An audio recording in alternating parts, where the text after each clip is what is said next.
ಕುಮಟಾ ತಾಲೂಕಿನ ಮಾಸೂರು ಕ್ರಾಸ್ನ ಜನತಾ ಪ್ಲಾಟ್ ಸಮೀಪದ ಮನೆಯೊಂದರ ಬಳಿ ಬಲೆಯೊಳಕ್ಕೆ ಸಿಲುಕು ಬಿದ್ದ ಪ್ರಾಣಾಪಾಯದಿಂದ ಬಡಿದಾಡುತ್ತಿದ್ದ ಸರ್ಪವನ್ನ ಉರಗತಜ್ಞ ಪವನ್ ನಾಯ್ಕ್ ಅವರು ರಕ್ಷಣೆ ಮಾಡಿ ಕಾಡಿಗೆ ಸುರಕ್ಷಿತವಾಗಿ ಬಿಟ್ಟಿದ್ದಾರೆ.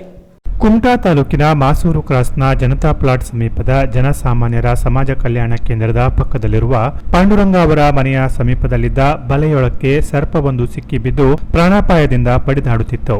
ಇದನ್ನ ಗಮನಿಸಿದ ಸಾಮಾಜಿಕ ಕಾರ್ಯಕರ್ತರ ಸುಧಾಕರ್ ನಾಯ್ಕರು ತಕ್ಷಣ ಉರಗತಜ್ಞ ಪವನ್ ನಾಯ್ಕರನ್ನ ಸಂಪರ್ಕಿಸಿ ಮಾಹಿತಿ ನೀಡಿದ್ದಾರೆ. ತಕ್ಷಣ ಸ್ಥಳಕ್ಕೆ ಆಗಮಿಸಿದ ಪವನ್ ನಾಯ್ಕ್ ಅವರು ಬಲೆಯಲ್ಲಿ ಸಿಲುಕಿದ್ದ ಸರ್ಪವನ್ನ ನಿಧಾನವಾಗಿ ಬಿಡಿಸಿ ರಕ್ಷಣೆ ಮಾಡುವ ಜೊತೆಗೆ ಸುರಕ್ಷಿತವಾಗಿ ಕಾಡಿಗೆ ಬಿಟ್ಟಿದ್ದಾರೆ.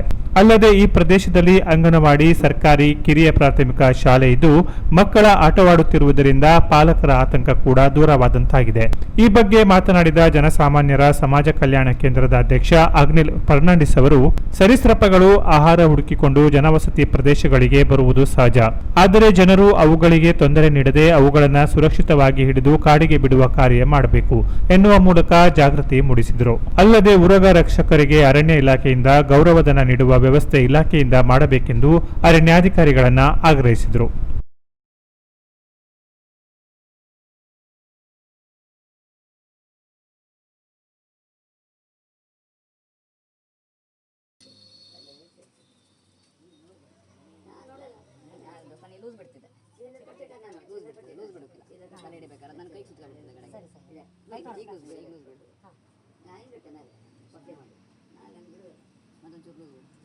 ತಲೆ ಹಿಡಿಬೇಕಾದ್ರೆ ಟೈಟ್ ಮಾಡ್ರಿ.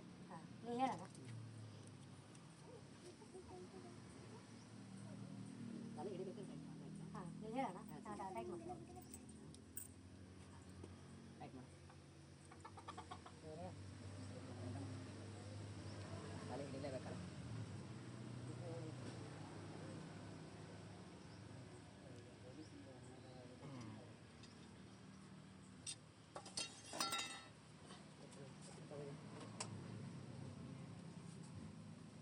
ಟೈಟ್ ಮಾಡ್ಕೋಣ ಬೇಡ ಬೇಡಿ.